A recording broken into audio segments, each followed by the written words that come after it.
Welcome to the Tech Egg. Don't get scrambled. Enjoy the video. You begin by confirming prerequisites.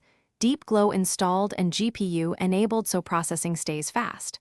Once ready, duplicate the layer to keep an original reference and set the duplicate to add or screen so you preserve highlights.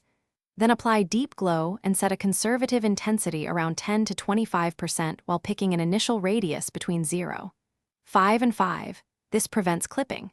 As you follow these first steps, you're already controlling the base effect and keeping flexibility for edits later. Once the base is acceptable, you refine by changing the threshold to choose which highlights contribute. A lower threshold includes more detail, while a higher one protects midtones. Make sure to tweak radius, bloom, and diffusion to control spread and softness.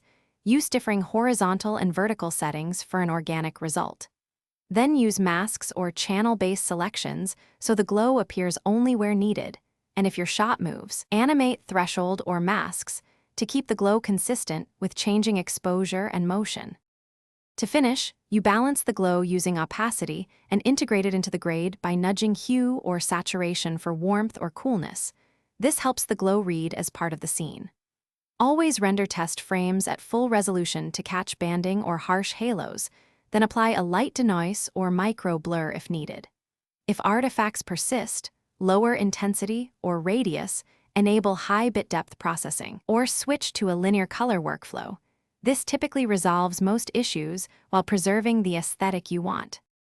Thanks for watching. Consider subscribing if I helped unscramble your problems.